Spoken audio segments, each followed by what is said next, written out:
En el nombre del Padre, del Hijo, del Espíritu Santo. Amén. Nuestra Señora de la Salud, Ruega por nosotros. le damos gracias al ángel de la guarda por habernos traído a todos con bien ayer y habernos permitido llegar a este lugar que muy pocos vienen, pero sin embargo es una de las apariciones prominentes de Francia y de Francia para el mundo. Ok, lo primero que todo el mundo siempre nos pregunta, porque desde el año 1995, casi todos los años hacíamos la peregrinación de los Dos Corazones con los santuarios marianos. Por lo tanto, siempre veníamos aquí. Y nos preguntaban, ¿y cómo ustedes supieron de esto? ¿Cómo encontraron este santuario? Y les voy a contar la historia, o sea, voy a empezar de atrás para adelante. Voy a contarles la historia para que entiendan por qué estamos aquí, porque pudiéramos haber ido a otro lado, pero por cuál es la importancia que como familia vengamos a este lugar. Un lugar singular porque la misma Virgen lo reveló, me lo reveló y van a ver cómo. Y fue en el año 1960, perdón, 90, 60 no había nacido. En 1990, que yo tuve un sueño. Ustedes pueden saber cuando un sueño viene del Señor porque se queda grabado completamente, no solamente en el intelecto, particularmente en el alma. Te deja una memoria, unas palabras, la imagen grabada que jamás se te olvida. No se te olvidan los detalles y este sueño estaba lleno de detalles, como los pocos que he tenido, todos están llenos de mucho detalle y nunca pasa el tiempo y me parece que lo tuve anoche. Tuve un sueño donde yo caminaba en un campo verde, muy verde, con muchas flores a mi alrededor, de todo tipo de flores. Había muchas rosas de todos los colores. Y mientras yo caminaba estaba muy soleado. Entonces yo iba gozándome del verdor de las flores, me iba gozando de la creación del Señor. Vayan oyendo todo lo que digo, ¿ok? Y de pronto, mientras yo voy caminando y gozándome de lo que Dios ha hecho por nosotros y para nosotros, escucho un llanto profuso. O sea, no era así, era un llanto de una madre o de una mujer, porque yo no sé hasta ese momento, de una mujer desconsolada. Era un llanto de dolor profundo de corazón. Un llanto que por su tono y por su profundidad yo podía percibir que era el fruto de un gran dolor materno. O sea, aunque yo no miraba quién era, y era el llanto de una mujer, en mi corazón yo sentía que solo una madre puede llorar de esa forma por sus hijos. Yo no veía a la mujer, simplemente yo estoy escuchando ese llanto tan profundo. Pero al escuchar este llanto, yo empiezo a buscar a esta mujer que está llorando.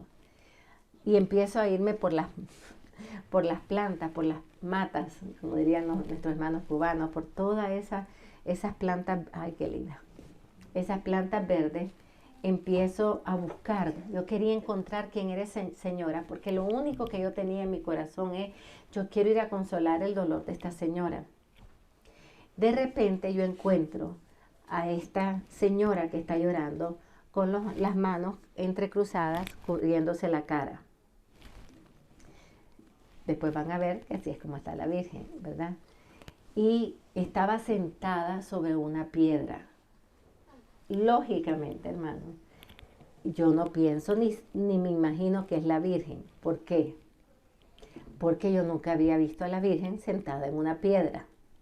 Siempre las imágenes, la Inmaculada Concepción, la Milagrosa, o sea, todas las imágenes, Fátima, Lourdes, la Virgen está parada. Por lo tanto, yo no me imagino que es la Virgen y sí veo los detalles de su vestido. La señora tenía un traje que no era común, o sea, yo no lo reconocía como un traje de nuestra época, un traje que yo hubiese visto de otras apariciones, con las manos entre su rostro, llorando copiosamente. Tenía un vestido que estaba rodeado con rosas de muchos colores. Tenía también rosas aquí, como la coronita que uno se pone aquí de rosas de todos los colores. Y me llamó la atención los rayos que tenía como de, no eran, bueno, una estatua lo tiene que poner así, pero yo no los miraba como rayos de cemento, sino como rayos de luz. Y lo que yo siento al verla es una compasión altísima. Yo no les puedo explicar el sentimiento, yo lo siento, ¿verdad? Pero no se los puedo explicar. Una compasión tan inmensa por el sufrimiento de esta señora.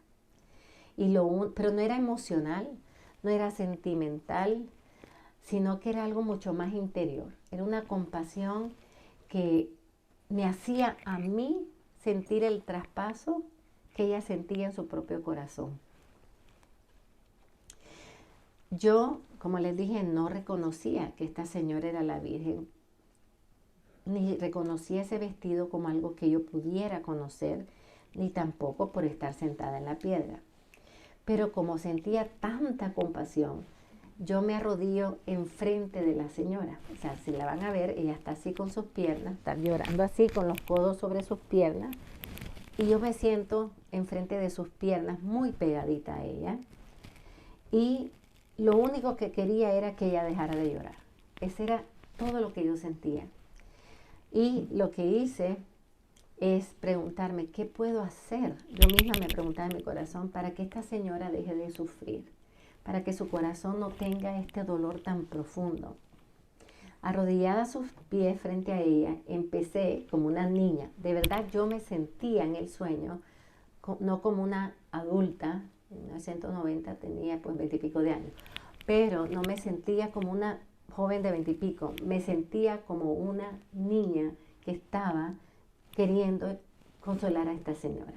Entonces yo me arrodillo y yo empiezo a hacer este gesto muy normal que una niña haría si ve a su madre llorar.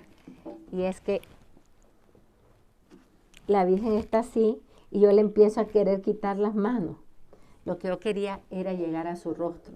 Yo le empiezo como a querer quitar las manos y es en ese momento cuando le logro como mover un poco las manos, que cuando ella me mira y me abre sus ojos, porque ella está llorando, ella me abre sus ojos y me mira, es que yo reconozco que es la Santísima Virgen, en la mirada de la Virgen.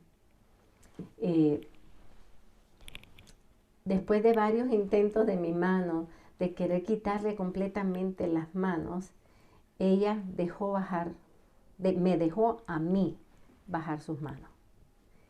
Lo cual vayan viendo los significados, ¿ok? Porque esto es muy importante.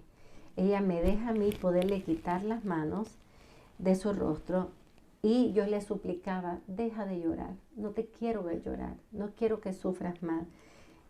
O sea, creo que la angustia más grande que yo sentía es que ella llorara. Y yo quería que ella dejara de llorar. Yo le pedía, no siga llorando, ¿qué puedo hacer por usted para que no llore? En ese momento vuelve a mirarme con una mirada, discúlpeme, pero no la puedo describir, indescriptible. Y me dice con esa mirada indescriptible que si puedo ponerla en 2 palabras, era profunda como el océano. Era profunda, me miraba lo más profundo, pero yo sabía que no me miraba solo a mí. Es como si miraba a la humanidad profundamente, pero al mismo tiempo, dentro de una mirada dolorosa, también era una mirada profundamente dulce. Pero sí noté que era una mirada seria. Toda esa combinación estaba profunda, dolorosa, dulce, pero seria. Y ella me dijo, cuando yo le decía, ¿qué puedo hacer para que no llores? Porque ahora sí yo estaba peor porque sabía que era la Virgen. Y me dice, consuela mi corazón, consuela mi corazón. En este momento sentí claramente que había una vocación, que había un llamado. Y que no era un llamado solo para mí. Ya en ese momento existíamos las siervas, ¿verdad? Era un llamado para la congregación, Pero también yo sentía que era una misión que nosotros teníamos que transmitirle a mucha gente, consolar el corazón de la Virgen. Ella me miró directamente y me dice, quiero explicarte cómo sufro por los pecados de mis hijos. Y ahí empiezo también a entender ese sentido que yo miraba en la mirada, de que miraba a tanta gente, aunque me estaba viendo a mí, me traspasaba a mí, miraba a mucha gente.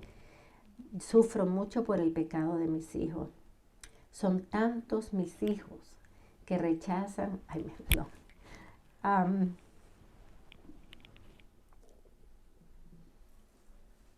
que rechazan la salvación que mi hijo les ofrece. Son tantos mis hijos que han olvidado a Jesús, pero también me han olvidado a mí. Son tantos mis hijos que desperdician las gracias que Jesús ha ganado por ellos en la cruz. No las acogen, fueron 3 cosas, no las acogen, las desperdician y las ignoran. 3 dolores que van a darse cuenta después que son 3 palabras que el corazón de Jesús le dice a Santa Margarita María, también sobre su corazón. Ella, después la Virgen hace una pausa, vuelve a llorar y dice, pero madre, yo quiero secarte tus lágrimas, yo quiero consolarte, yo no quiero que sufras, solo dime cómo puedo consolarte. Esa era mi pregunta, una pregunta que era, hermanos, no una pregunta regular, yo no sé cómo explicarles, ¿verdad? Mi lenguaje es tan corto, pero era como si la esencia de todo mi ser interior, lo único que yo quería era consolar a la Virgen. Y lo que ella pidiera, yo lo iba a hacer para que ella dejara de sufrir. En ese momento ella volvió a elevar su mirada y elevar un poco su rostro, y ahí ya el rostro sigue siendo serio, pero muy sereno. Esto es algo que me impresiona siempre de la Virgen, es que su serenidad nunca la pierde. No importa lo que esté viviendo, lo que esté sintiendo o lo que esté manifestando, su serenidad está presente, nunca la pierde. Van a ver la palabra serenidad, la van a ver en Pele Boissín. Me mira con rostro serio pero sereno, y al mismo tiempo yo puedo ver una urgencia materna. Esto es importante porque podríamos decir que las apariciones de la era mariana, que en realidad han sido las apariciones más continuas, y con Ruth Bach se inicia la era mariana, en todas las apariciones de la era mariana vemos estas características del rostro de la Virgen. Y una de las cosas que se manifiesta es la urgencia materna. La madre que está sumamente preocupada por el destino de sus hijos. Destino ante todo eterno, la salvación eterna, pero también el destino temporal. ¿Cómo está la realidad de sus hijos ahora en la tierra? ¿Cómo están sus almas? ¿Cómo está su relación con Jesús? ¿Cómo está su relación los unos con los otros? Y también, lógicamente, cómo están caminando, si en el pecado o en la gracia, porque estamos entre el camino, entre la vida y la muerte, entre la cultura de la vida y la cultura de la muerte, la cual la de la vida nos lleva a la vida eterna. Entonces, le digo, cuando le veo la urgencia materna, me dijo, ¿quieres consolarme? Y yo le dije, sí, madre, como sea. Y me dice, por eso es que están ustedes aquí, por estas palabras. Quiero que traigas a muchos hijos a mi corazón, porque es la única manera en que yo puedo llevarlos al corazón de mi hijo. Quiero que les enseñes a vivir en mi corazón materno y a dejarse llevar de mi mano por el camino de la auténtica conversión. para llevarles así a la santidad tan necesaria en estos tiempos. Quiero que me traigas muchos hijos para enseñarles a amar a Jesús como yo los amo, como yo lo amo. Quiero que ellos entiendan cómo el pecado hiere agudamente el corazón de mi hijo y mi corazón, pero también sus corazones. Yo quisiera poder hacer una película y nunca se va a revelar cuando ella iba diciendo, muy pausada, como para que yo entendiera cada frase profundamente, pero era como un telegrama, ¿verdad? Si ella me está diciendo, quiero que traigas muchos hijos a mi corazón, yo iba entendiendo. Tengo que muchos se consagren a la Virgen. Esa es la manera de llevarlo. Tengo que llevarlos a los santuarios marianos para que tengan un encuentro personal con el amor materno. Tengo que traerlos aquí, porque este sueño no se me reveló ni con Lourdes, ni con Fátima, ni con tantas apariciones tan hermosas de la Virgen. Ella revela su dolor por sus hijos. Yo ni sabía que existía la aparición de la Salet, se aparece aquí.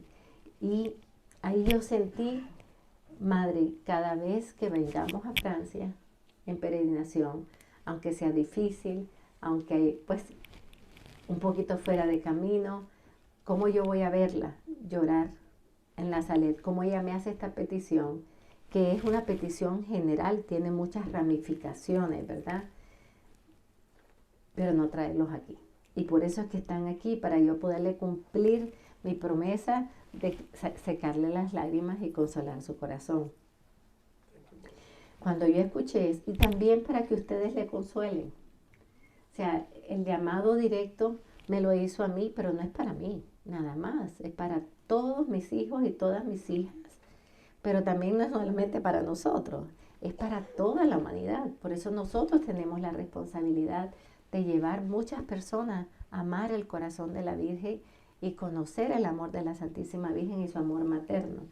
Si se dan cuenta, es una continuación, valga la inmensísima diferencia, ¿verdad? Pero es una pequeña continuación de lo que la Virgen le pide a Sor Lucía. Porque le pide a Sor Lucía que el Señor quiere usarla a ella para hacerla amar, para darla a conocer, pero después Jesús le dice, consuela el corazón de mi madre que está tan herido, que está tan ofendido. Y la Virgen le dice la misma palabra sobre el corazón de su hijo. Consuelen el corazón de mi hijo que es tan ofendido y tan herido. Cuando yo iba escuchando estas palabras, eran frases muy profundas, muy agudas. Yo la sentía que me removía la vida entera. Y al mismo tiempo era como todo mi ser estaba entendiendo que debía ser hasta mi muerte. Y estas palabras traspasaron profundamente mi corazón. Lo único que hice en ese momento, como buena pequeña hija que siempre soy, ¿verdad? La más pequeña hija de la Virgen, lo único que hice fue recostarme en el pecho de la Virgen, que es un signo, ¿verdad? Como lo hizo San Juan en la última cena, cuando tú te recuestas en el pecho de una persona, hay dos movimientos de amor. El primero es como acercarte al corazón de esa madre y decirle, por lo menos yo soy tu hija, ¿verdad? Pero al mismo tiempo yo quería como que ella supiera que su dolor y que su palabra y que los sentimientos de su corazón yo los estaba recibiendo en mi corazón. Yo toda la vida decía, ay, qué dichosa Santa Catalina, laboré, pero bueno, ya fue físicamente que lo hice, ¿verdad? Yo fue en un sueño, pero decía, qué dichosa que ella recostó su cabeza en las piernas de la Virgen, que es la primera persona que recuesta persona después que ella fue asunta al cielo, porque los apóstoles, estoy segurísima que se recostaban las piernas, todo ponían encima de ella, ¿verdad? Pero creo que San Juan y San Pedro se sentaron, y también Santiago. Me recosté en su pecho y esa era mi manera de responderle a su petición. Era mi manera de decirle, Yo viviré siempre en tu corazón y te traeré a muchos hijos a tu corazón. Yo quería ser una hija que fuese directamente a consolar su corazón. Sabía que debía hasta el último día de mi vida hacer lo que ella me pidió. Traerle muchos hijos a su corazón para consolarla. Y hermanos, parece muy sencillo, pero aquí, cuando estén frente a la imagen, piensen en sus palabras. Porque, ¿cómo se consuela una madre? ¿Verdad? ¿Cómo se consuela el dolor de una madre? Que es por cómo sufre una madre. Cómo tenemos como familia el llamado a consolarla, y por lo tanto es toda una misión. Es toda una misión que tenemos que ejercer con las almas. Traerle muchos hijos al corazón es tener una actividad mariana fuerte. Si va a haber un retiro de consagración, movernos para que vayan los retiros de consagración. Si vamos a hacer una noche para la Virgen de Fátima, pues a llevar a todo, lo que hagamos. Multiplicar los grupos de rosario, porque es una manera muy concreta de llevar alma a la Virgen, y a través de ella se va a encargar. A nosotros nos toca llevar a las almas al corazón de la Virgen. A partir de ese momento, ella misma se encarga de llevarlos a Jesús, de hacer y colocar todas las cosas de una manera que ella los lleve a nuestro Señor y se encargue de la santidad. Ella es la que se encarga de llevar a sus hijos al cielo. Y déjenme decirles, si hay algo hermoso de la Virgen, es que no deja que ningún hijo que algún día le haya rezado un rosario, que algún día se haya consagrado, aunque sea de niño, a ella, que algún día haya mostrado un gesto de amor a la Virgen, ella jamás deja que, aunque hayan caído en el peor pecado, aunque estén alejados de Dios, no los deja morir sin recibir los sacramentos, sin reconciliarse con Dios. O sea, en el último ladrillo de su vida, la Virgen interviene para que mueran y no vayan al infierno, para que se salven. Lo hemos visto de maneras que sería bello escribir un libro, pero no se puede porque es la confidencialidad de muchas almas, ¿verdad? Este sueño se me grabó para siempre en mi mente y mi corazón. Sin embargo, como yo no entendía que la Virgen estaba en una piedra, este vestido con el delantal de estos colores, o sea, no entendía, lo guardé por mucho tiempo en mi interior. 2 años más tarde, para los que conocen, en la Virgen, la capillita de la Virgen de la Leche, en San Agustín, que es réplica de la Virgen de la Leche en Belén. Yo estaba rezando, esa capillita a mí me encanta. Estaba rezando y una señora, honestamente, si me preguntan, yo no estoy diciendo que fue la Virgen ni que fue un ángel, porque esas aseveraciones son muy fuertes, ¿verdad? Lo que yo sí sé es que una señora que no estaba en la capilla es de 10 pasos. Si alguien entra, lo notas. Yo no vi a nadie entrar, yo no vi a nadie sentarse en las banquitas de madera. Y de repente esta señora viene donde mí y me dice, en inglés, me dice, la Virgen te manda esta estampa. Pero me da la estampa, generalmente te la dan con la imagen enfrente. A mí me la da con la oración enfrente. Todo, mire, todo era tan perfecto. Yo empiezo a leer Reconciliadora de los Pueblos. Y empiezo a leer muy despacio la oración, pidiendo, y entonces me paraba reconciliando a las personas que no conocen el amor del Señor. Yo iba rezando la oración y dije, ay, qué oración más bonita, y volteo la estampa. Cuando volteo la estampa, es exacta como la del sueño. Y yo me quedo así porque digo, primera vez que veo la estampa, y cuando veo la estampa volteo a ver para de dónde viene, y decía Santuario Nacional de Nuestra Señora de la Salud. No había internet en el 90, no se puede Google. Entonces, ¿qué hice? Me puse a buscar, llamé a un montón de lugares y me dijeron, hay un santuario nacional en los Estados Unidos. Llamé al Santuario Nacional de los Estados Unidos que me mandaron un libro con la historia. Cuando está la historia del llanto, cuando empiezo a leer los mensajes, para mí fue demasiado fuerte. Se los tengo que decir. Y ahí fue donde dije, señora, si tú te apareciste y te apareciste en Francia, te tengo que llevar, hijo, aquí, a la imagen que lloró por el dolor del pecado de sus hijos. Las rosas, la cruz que vamos a estudiar, que es la cruz, la vi exactamente con las tenajas y con el martillo. Y yo nunca había visto a la Virgen con una cruz así, ¿verdad? Todo era tan diferente que yo no entendía, pero no hubo un detalle de su vestido que no estuviera ni en el sueño, ni tampoco en la estampa. Por lo tanto, la Virgen 2 años después sí quería confirmarme que ella se había aparecido con esta misma imagen, con esta misma apariencia. Porque esto fue importante que ella me lo revelara en 1992. O sea, el 90 es el sueño, el 92 es la estampa. ¿Por qué era importante? Porque nosotras empezamos, como somos nosotras, que la Virgen lo pide, vamos para adelante y ni sabemos bien lo que estamos haciendo, pero allá vamos, porque ella lo pidió, ¿verdad? En 1993 empezamos la misión de peregrinaciones.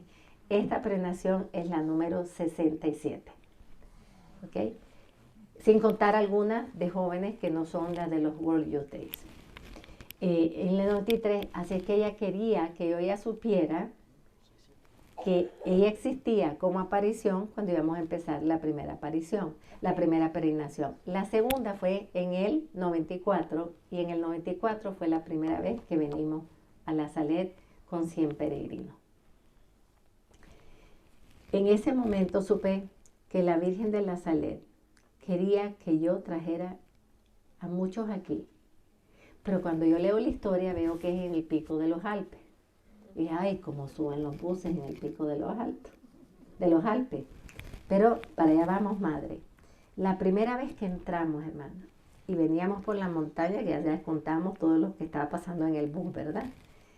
Y llegamos, y lo primero que hice fue correr a la estatua de la Virgen. Yo, no que la estatua lo hice, yo vi interiormente que la Virgen se quitó las manos y se sonrió. Como diciéndome, gracias por consolar mi corazón. Y esa es la razón por la que ustedes están aquí. Y esta es la razón por que venimos hasta aquí. Pero también ya pueden tener en la historia que subieron el pico de los Alpes, ¿verdad? Pero no lo subieron para esquiar, lo subieron para consolar el corazón de nuestra madre. Así que ese es dije que empezaba por el final, porque esa no es la historia de la aparición, esa es la historia de mi sueño y de la misión que tenemos como familia. Y para mí era incoherente no traerlos a ustedes como familia en la peregrinación, donde estamos cantando Magnífica por los 25 años del nacimiento de los apóstoles. Entonces ahora vamos a ir más o menos rápidamente, porque pueden tomarse el tiempo de leer aquí ante o en la capilla o en el lugar de las apariciones lo que sucedió aquí. Primero que nada, esta aparición es la segunda que se da en Francia después de la medalla milagrosa. O sea, es la segunda de Francia ya dentro de la era mariana. ¿Cuáles se dan entre Roodewijk y La Salette? Las de Bélgica, que muchos de ustedes ya han ido con nosotras, ¿verdad? La de Nuestra Señora de Oro y la Señora de los Pobres de Panon, que son bellas, ¿verdad? Pero aquí hay algo importante. Esta aparición se da el 19 de septiembre, estamos en el Triduo, ayer se los decía, estamos en el Triduo. No quisimos estar aquí el 19 para poder tener paz y espacio y tiempo, porque el 19 sube muchísima gente. Pero se da el 19 de septiembre de 1846. Algo muy importante sucedió en 1843. 1830 es la Roodewijk, donde la Roodewijk hay No les voy a explicar porque ya vamos a hablar de ella en detalle, ¿verdad? Pero ella es la primera aparición donde la Virgen entra en una relación íntima con la vidente. O sea, ella empieza a hablarle de la vida de la vidente en un periodo largo. Con Bernardita sabemos que hay secretos. Lo que el padre Larentin, que en paz descanse, que era el mariólogo más importante, dijo que los dos primeros secretos se trataban de que Bernardita había dejado una carta a su madre superiora no contando los secretos, pero sí diciendo que los dos se referían a ella y el tercero era para la humanidad. Pero en Rudovac vamos a ver la relación más íntima, más materna de madre y maestra. Es la maestra del noviciado de Sor Catalina Labouré. Pero ¿qué pasa en 1843? Algo muy importante para todos nosotros y muy importante para los que están preparándose para su consagración a la Virgen. Y es que en 1843 aparece, después de 130 años, escondido el libro del Tratado de la Verdadera Devoción. Por eso siempre les digo que es crucial el momento que Dios elige.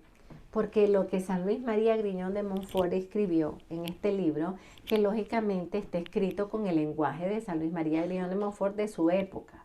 Nosotros tenemos que adaptarlo a nuestro lenguaje para entenderlo nosotros y hacerlo entendible a las personas. Adaptar lenguaje, atención, porque yo siempre estoy echándoles ahí un poquito de formación. Adaptar lenguaje para que sea entendible no es cambiar lenguaje para distorsionar conceptos. ¿Me entienden? Entonces, lo que San Luis escribe verdaderamente fue su vida. Fue lo que él quiso dejar para la orden que él funda de misioneros y la que con Santa tu rival, con Santa María Luisa, la rival de Mayrita.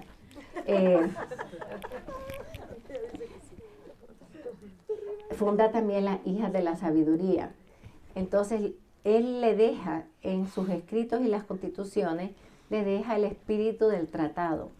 Pero verdaderamente el libro del tratado no era para la época de San Luis. El libro del tratado era para la era mariana. Aún los temas que él toca, aún hay palabras y frases que él dice, profecías que tal vez él no sabía que estaba profetizando, él estaba escribiendo, pero nosotros que leemos ahora, desde la historia adelantada, leemos para atrás, él estaba profetizando, vamos a encontrar en todas las apariciones marianas de la era mariana, frases exactas que están en el tratado, frases que la Virgen dice, o cosas que la Virgen dice, peticiones que ella hace, o digamos, escuelas formadoras que ella da, vamos a encontrar que tienen completa conexión con el Tratado de la Verdadera Devoción. Por eso es que el Señor permite que el libro salga a la luz en 1843, para que vayamos entendiendo lo que pasa con Santa Catalina Labouré, lo que está pasando con todas las apariciones, desde el 1830 hasta nuestros días, con las que son auténticas y las que pasarán hasta que el Señor quiera que tengamos este periodo de gracia, hermano. Nosotros no entendemos y no nos podemos acostumbrar a las apariciones marianas, porque hemos vivido en tiempos donde tenemos tantas apariciones marianas que no podríamos cargar las medallitas de todas las apariciones en el cuello, ¿verdad? No es mala idea, pero bueno, para que no nos suenen en la seguridad del aeropuerto. Pero es tantas las apariciones que tenemos dos peligros. Acostumbrarnos, la Virgen se está apareciendo. Cuando nosotros tomamos así los dones de Dios, no los valoramos. Creemos que van a estar para siempre.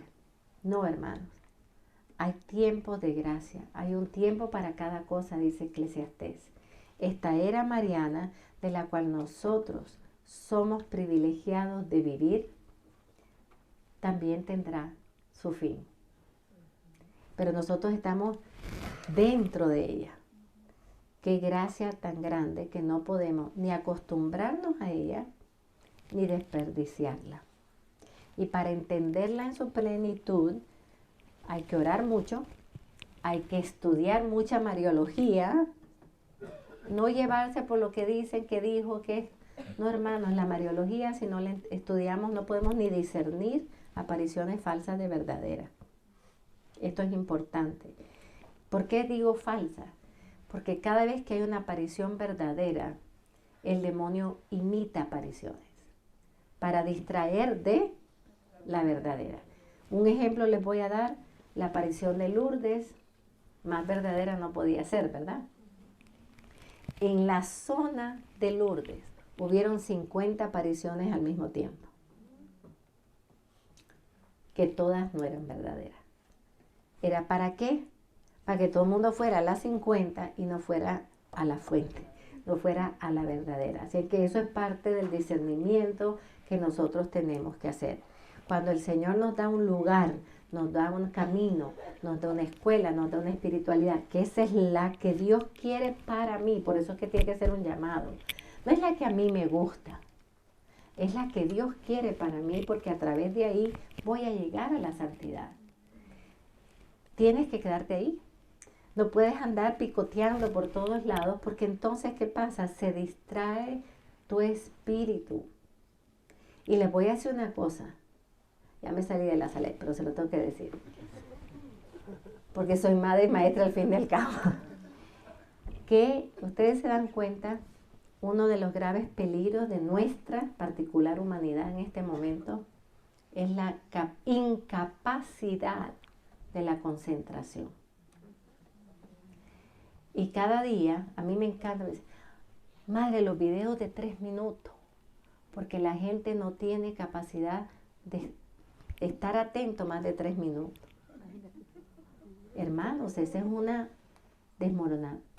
desmoronamiento de nuestra capacidad humana. O sea, con ustedes no sé si contar que están todos prestando atención.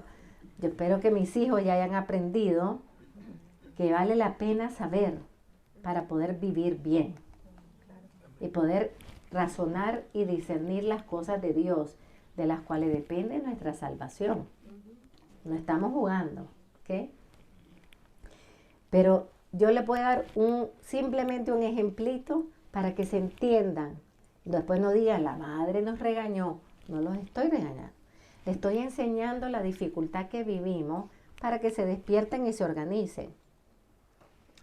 El último día en Lourdes, yo estaba hablándoles y alguien se levantó a cerrar una ventana.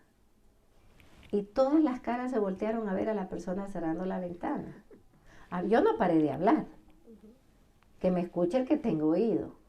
Pero me impresionó ver, hermano, que todas las caras se voltearon. Díganme una cosa, ¿qué era más importante? Olvídense que soy yo la que estoy hablando, porque yo no tengo nada. O sea, oír lo que Dios está hablando, que fijarse que se está cerrando una ventana.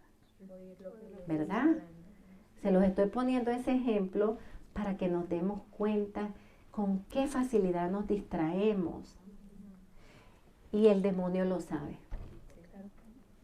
Porque el demonio no sabe lo que hay en tu interior, pero el demonio observa todo tu conducta.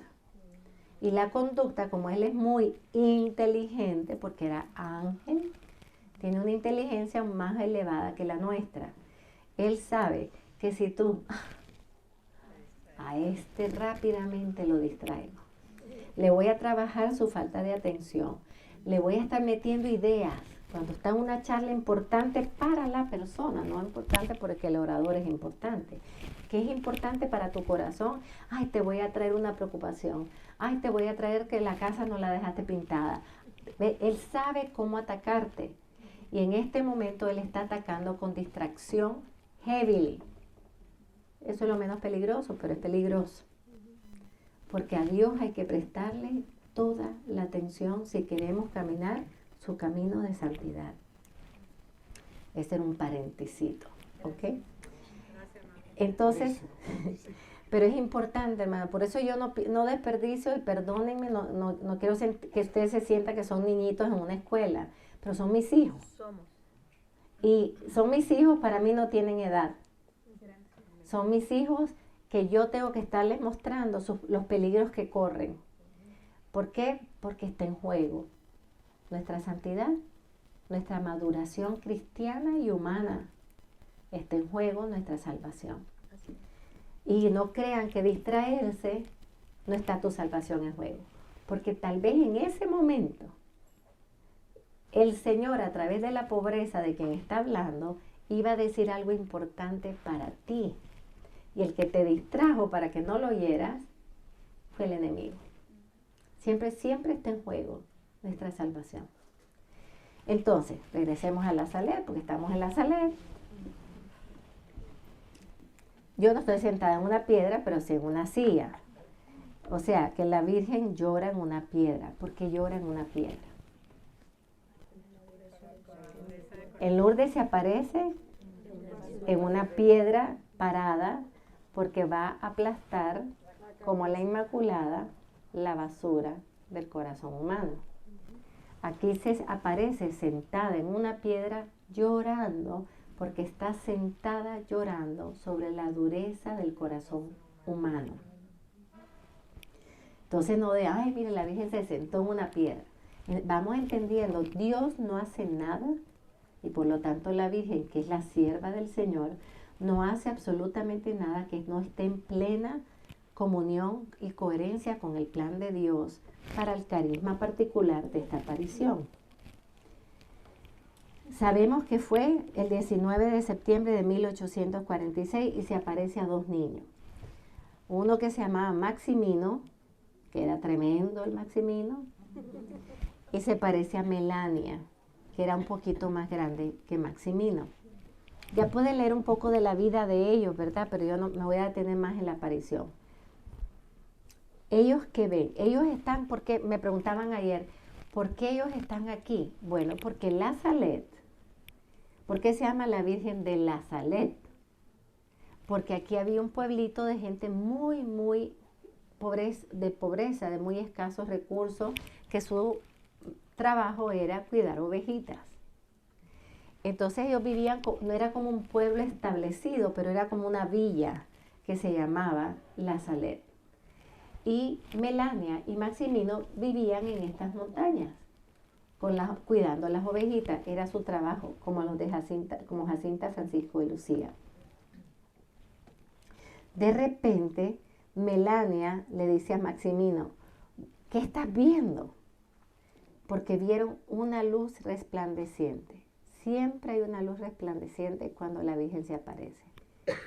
Y Melania exclamó, oh Dios mío, y de la emoción dejó caer su vara. Muy significativo también, como de ahora en adelante, mi misión será otra. ¿Verdad? Deja caer su vara de pastorcita, de oveja, al dejarla caer por el gozo, el estrepidor de ver a la Virgen, se le cae la vara, pero hay un signo ahí. La Virgen ya le está diciendo, de ahora en adelante, tu misión será comunicar el mensaje que yo te dé aquí. Vieron algo que para ellos era inconcebible. Era una luz tan grande que los atraía desde lo más profundo de su interior, pero que al mismo tiempo les infundía. Oigan las palabras, hermanos, y las virtudes, porque eso tiene que pasar en nuestros corazones. Le infundía grandísimo respeto. Las cosas de Dios nos tienen que dar un gran respeto. No podemos ser familiares, podemos ser de intimidad con Dios, pero no de familiaridad con Dios, ni con las cosas sagradas. ¿Me entienden esto? Yo tengo que amar un cáliz, amarlo, cuidarlo, limpiarlo, recoger donaciones para comprar uno donde está uno que está malito, o mandar cálices donde no hay, ¿verdad? En lugares pobres, por amor a lo sagrado. Pero yo no, ¿por qué no se usa un cáliz para tomar jugo de naranja? Porque es sagrado y está consagrado. Sagrado y consagrado. Lo sagrado se le tiene respeto. Se le puede tener amor, hay que tenerle amor, pero no se le puede tener familiaridad. Aún para los que son sacristanes, sacerdotes, diáconos, los que son sacristanes o los que son ante todo los ministros de la Sagrada Eucaristía o los asistentes de la Sagrada Eucaristía. Yo no sé qué les pasa, si les pasa a ustedes, pero yo no puedo ver a un sacerdote que ponga o ponga la hostia así, porque ya se acostumbraron, como la celebran 1 o 2 veces al día, pero no nos podemos acostumbrar a lo sagrado, no podemos caer en la familiaridad, y aquí hay un tono sobre esto, ¿ok? En la Salet. Y de repente vieron a una señora que estaba sentada llorando y sintieron temor, pero la señora le dijo que se acercaran. Ella cruzó sus brazos, los llamó y le dijo, no tengan miedo. Siempre todo empieza con no tengan miedo. ¿Cómo tiene que empezar nuestro día? Escuchando a Jesús o escuchando a nuestra madre que nos dice, no tengan miedo. Pero a la misma vez la Virgen les dijo que tenía grandes e importantes noticias que comunicarles. Grandes e importantes noticias. Sus suaves y dulces palabras hicieron que los jóvenes se acercaran corriendo. Sí, hermano. Cuando la Virgen llama hay que correr. ¿Cómo subían los niños en Medjugorje? Ya sabemos, otro paréntesis, que todavía no está aprobada. Tiene muchos signos de autenticidad, pero hay que esperar la aprobación de la Iglesia. Pero hay en muchas apariciones donde vemos que los niños corren con una rapidez incluso no natural hacia la Virgen, lo cual se le llama en teología mística el carisma de agilidad, que nada terreno les hace tener a ellos un ritmo. Nosotros vamos piedra por piedra, ¿verdad? Ellos van sobre las piedras, van corriendo hacia la Virgen. Así debe ser. Yo creo que en el cielo vamos a hacer así. Cuando nos abran la puerta del cielo, como ella va a estar ahí, vamos a correr sin límite del cuerpo. Vamos a correr apresuradamente hacia nuestra madre, como corrió ella hacia Santa Isabel. Apresuradamente se fue a la montaña. Aquí vino seguro que bien apresurada también. Y Melania es la que da las narraciones de la aparición. Era mayor, podía escribir. Y Melania dice que la señora era muy alta, con una bella apariencia majestuosa. Tenía un vestido blanco con un delantal ceñido a la cintura. ¿Qué significa un delantal ceñido a la cintura? Delantal, ¿qué significa? Que es nuestro hábito. Sierva, el servicio. Ella viene en servicio de la humanidad. Ceñido a la cintura, siempre signo que tiene al niño en su vientre. Era la tela, volvemos a escuchar, dijimos que la de Lourdes, Bernadita decía, esa tela yo no la he visto, ¿verdad? Yo me acuerdo Bernardo, padre Bernardo, que en paz descanse, cuando vio a la Virgen en Cuapa, y una vez le decimos, ¿y cómo era el vestido? Bueno, ella se aparece como una campesina, ¿verdad? Una campesina elegante, ¿sí? Y dice, pero su tela yo no la reconocía. Yo esa tela nunca la he visto en Nicaragua, decía él. Qué linda, ¿verdad? Pero aquí Melania dice que su tela no era de un material que se haya visto jamás aquí. Dice, era demasiado brillante, como si se le hubieran metido, dice Melania, muchos soles en su tela. Por eso ella brillaba tanto. Sobre sus hombros lucía un precioso chal blanco. A ver, ¿por qué usaba el chal? ¿Cuándo se ponen ustedes un chal? Cuando hace frío. Cuando hace frío. ¿Dónde estamos? En las montañas. So, ella está relacionándose con el pueblo que vive aquí. Usa un chal como todas las señoras que usaban un chal aquí para cubrirse. Pero tengan bien, si vamos a ir un poquito más profundo, el chal habla de la modestia. El recubrir el cuerpo, que atención. No sé si les hago paréntesis porque les estoy haciendo la historia muy larga. Sí, porque la podemos leer después. Después lo pueden leer bien en detalle el libro, porque yo a mí lo que la Virgen me dice que les diga, ¿verdad? El chal y la modestia, ¿por qué? Porque es importante regresar la modestia a nuestra cultura, hermano.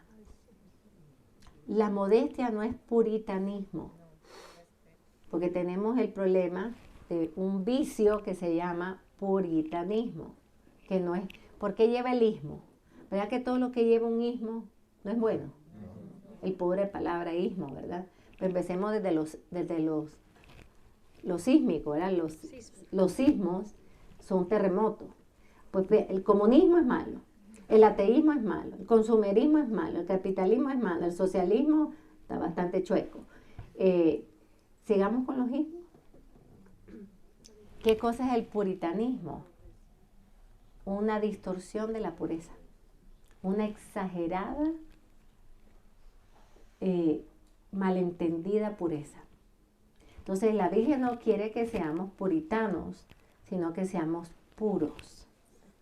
Y la pureza tiene derivados. La virtud de la pureza, una de sus derivadas, es la modestia. ¿Qué es la modestia? Particularmente con lo que la Virgen va a hablar aquí, la modestia tiene que ver con la manera en que vamos vestidos a la Santa Misa. Yo de niña crecí que el mejor vestido que teníamos era para el domingo. Mi papá se levantaba muy temprano para escoger la mejor corbata. ¿Verdad? Ahora, hermanos, vamos a ser sinceros, hay lugares de mucha escasez económica. Pero yo les voy a decir algo. Nosotros hemos ido muchas veces de misión a estos lugares y el domingo, esos niñitos, esas niñitas con un montón de trencitas con todos los colores que los admiro, porque quiere decir que pasaron horas haciéndose, la verdad. Lo mejor que tienen. Yo me acuerdo cuando fuimos a Cuba, que fueron a una misa a recibirnos, y todo el mundo tan decentemente vestido, posiblemente el segundo vestido que tienen. Y entonces yo le pregunté, qué linda te dice, esta me la mandó mi familia de Miami, pero la guardé para venir a la misa. Hermanos, no es ni pobreza ni riqueza, la modestia es virtud. La modestia es resguardar, no es esconder, ¿ah? Porque los puritanos esconden un poco más y no sé cómo no se caen porque se tapan hasta los ojos casi, ¿verdad? No, eso no es, eso también está un poquito anormal, eso es exagerado. Una mujer puede vestirse modestamente, elegantemente, si tiene los medios, pero cubrirse no es esconderse. Apunten las palabritas porque me salen y después ya no se las puedo repetir, ¿ok? Los zapatos, el chal era blanco con rosas de diferentes colores en los bordes. Aquí hay rosas en todo el vestuario de la Virgen. Sus zapatos eran blancos y también tenían los mismos estilos de rosa. Pero ¿cómo eran los zapatos? Fíjense cuando la van a ver, son como esos que se meten las campesinas de aquí, que se meten así, que son como de piel o de lana más bien, por las ovejas, ¿no? Pero lleno de rosas. De su cuello, y esto es muy importante, colgaba una cadena con un crucifijo. Sobre la barra del crucifijo colgaban a un lado el martillo y a otro lado las tenazas. Un poquito aquí detrás, por aquí, la mano, por aquí. Detrásito pueden subir, está una gran cruz, la gran cruz de la Salet, está aquí, pero la van a ver en su vestido, ¿verdad? Y la pueden comprar en la tiendecita también, con las tenazas y el martillo. ¿Qué significa que haya aparecido con una cruz con tenazas y martillo? Un martillo es necesario para clavar. ¿Y las tenazas para qué son necesarias? Para sacar los clavos. ¿Qué nos está pidiendo la Virgen aquí? Muchos clavan a su hijo. Nosotros seamos los que le sacamos los clavos. Seamos las tenazas de la Virgen, las que les arrancamos los clavos, como nos pidió también en el 90, el año del sueño, en Medjugorje, cuando me da la corona de espinas, nos pide que arranquemos las espinas. Ella se ha dedicado a pedirnos en diferentes procesos a esta familia que vayamos arrancando todos los signos de la pasión del Señor, que son un consuelo para Él y para nuestra Madre. De su cabeza había una corona de rosas irradiada por rayos luminosos, como si fuera una diadema. Bueno, quiero decirles que un vestuario muy común, pues yo no sé ahora porque Francia está un poquito al revés, pero antes los franceses usaban muchas diademas. Era muy típico del vestuario típico de Francia, las diademas. Y la Virgen se aparece con una diadema identificándose por lo que va a hablar, que primero le está hablando al pueblo de Francia. En sus preciosos ojos habían lágrimas, y las describen como muy gruesas.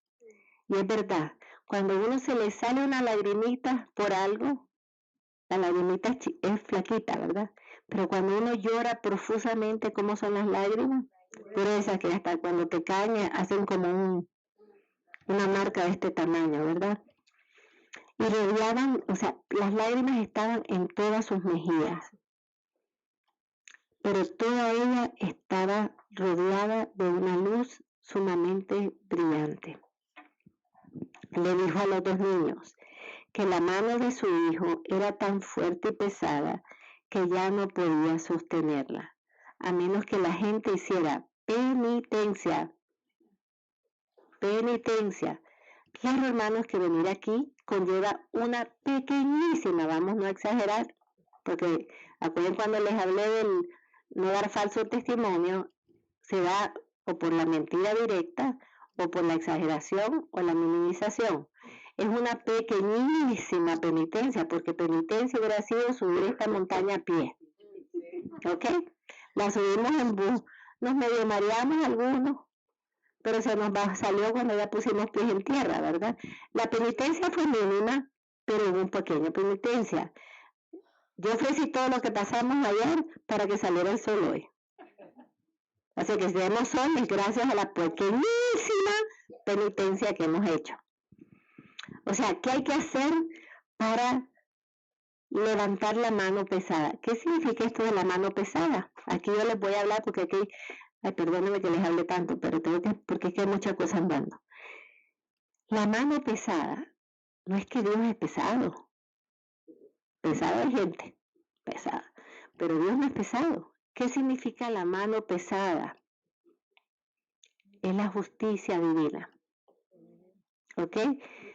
¿Qué pasa? Que tenemos el grave problema de hoy. Todo es misericordia. Ay, no le digas eso, porque hay que ser misericordioso. Hermano, la mayor misericordia es salvar un alma. No es quedarte callada ante su pecado. Claro, hay que hablarlo con amor, con delicadeza, nunca haciendo sentir a la persona la más mala. O sea, hay una manera amorosa de hablar, pero hay que hablar. Porque la peor injusticia, dice San Pablo, es no decir la verdad. Entonces, Dios es todo misericordioso. Claro que sí. Si no, ya estuviéramos no sé a dónde. Dios es todo misericordioso, pero no se les olvide que las próximas atributos, ni siquiera 5 después, hay 16 atributos de Dios. Estudienlo en el catecismo. 16. Omnipotente, eterno, omnipresente. Hay 16. Vamos a detenerlos en los dos más importantes de este momento. Bueno, todos son importantes, pero los que están más confundidos, ¿verdad? La justicia, la misericordia. Ay, si Dios es misericordioso, como si Dios fuera un bonachón. Esa es la que tratan de decirnos, ¿verdad? La misericordia es algo más, hermana. La misericordia es la cruz de Cristo. La misericordia le costó a Él salvarnos, abrir una fuente de misericordia, le costó el sufrimiento más horrible que un ser humano haya pasado. Entonces no podemos desligar la misericordia del precio que se pagó por ella. Entonces la misericordia no es bonachón, la misericordia es un amor hasta el extremo, manifestado en la cruz y en la Eucaristía. Y entonces ahora no se quiere hablar de justicia. En todos los niveles. Y en los 16 atributos dice Dios es misericordioso, Dios es justo. Ni siquiera lo puso. San Agustín, que fue el primero que habló de los atributos, ni siquiera puso la justicia 5 después para que no se pegara con la misericordia. Es que no la puede separar. No se puede separar la misericordia de la justicia, porque si la justicia no está moderada por la misericordia, ya nos hubieran acabado en el Edén. Pero si hubiera misericordia sin justicia, tenemos el caos que tenemos hoy. Entonces no se pueden separar porque ambas trabajan conjuntamente. Conjuntamente. Ahora, cuando la Sagrada Escritura dice que la misericordia se ríe del juicio, No es que se burla del juicio. ¿Cómo se va a burlar Dios de sí mismo? Lo que quiere decir es que Dios da oportunidades y oportunidades y oportunidades antes de ejercer su justicia. Y eso es la precedencia de la misericordia. No es que elimina la justicia, sino que el Señor hace lo que sea por nosotros para salvarnos, que va trazando la hora. Va trazando la hora. Te está dando una oportunidad, te está dando una segunda, una tercera. A veces te da hasta 25. antes de que ya su justicia le exige actuar. Yo les voy a ser sincerísima, hermanos. Acuérdense que a Santa Faustina Jesús le dijo, estamos en tiempo de misericordia, pero terminará y después vendré como justo juez. Yo no sé si él le quiso decir la segunda venida. No tengo la impresión que le estaba hablando de la segunda venida. Porque ya sabemos por catecismo que él va a venir a juzgar a vivos y muertos en el fin del mundo. Creo que a Santa Faustina le estaba diciendo, si estamos en tiempo de misericordia, no creo que es hasta la segunda venida su justicia, porque no sabemos cuándo va a ser la segunda venida. Es que como vamos, o viene pronto una intervención de Dios, de su mano de justicia. Atención, no es su mano justiciera. ¿Ven la diferencia? El justiciero no le importa matar, no le importa destruir. En la Escritura nos dice que el Señor no quiere la perdición de sus hijos, que el Señor no quiere la destrucción. Esa es la consecuencia del pecado, esa no es la justicia de Dios. La justicia de Dios, bueno, no me crean, esta es mi opinión personal. La justicia de Dios es un decirte, estate quieto, porque ya por donde vas, así que no va a haber retroceso. Yo no sé ustedes, pero a cómo vamos, si no hay paros, como Dios los está haciendo, Dios está usando y la Virgen está usando a muchas personas para hacer pequeños pares, poniendo altos en el camino. Pero si no hacemos caso a esos pequeños paros, va a venir un semáforo gigantesco en rojo que va a ser el Señor diciendo, basta ya, párense, porque por donde van no va a haber retroceso. En realidad, hermanos, estamos viviendo situaciones que ya para muchos no hay retroceso. Y lo digo con un profundo dolor porque conozco personas. Una persona que se transformó su cuerpo, se lo operó, se lo mutiló, no hay manera de devolvérselo. Y se lo están vendiendo como algo bueno, ¿verdad? Entonces, ya estamos claros que cuando oigan la mano pesada, porque hay una cosa que están criticando algunos incluso dentro de nuestra Santa Madre Iglesia, que cuando la Virgen habla de la mano fuerte de Dios y que ella la está sosteniendo y ella está tratando de evitarla, como que si la Virgen se pone como la buena y Dios es el malo. ¿Ustedes entienden eso aquí? No. Lo que la Virgen está diciendo es, ya la existencia propia de Dios, que también es justo, ya se le está acabando su misericordia porque ha hecho de todo y el mundo no lo ha escuchado. Va a llegar un momento que por amor y misericordia nos va a tener que parar. Y lo que la Virgen cuando está diciendo es que ella no es que está agarrándole la mano, no la muevas, no la muevas, no la muevas.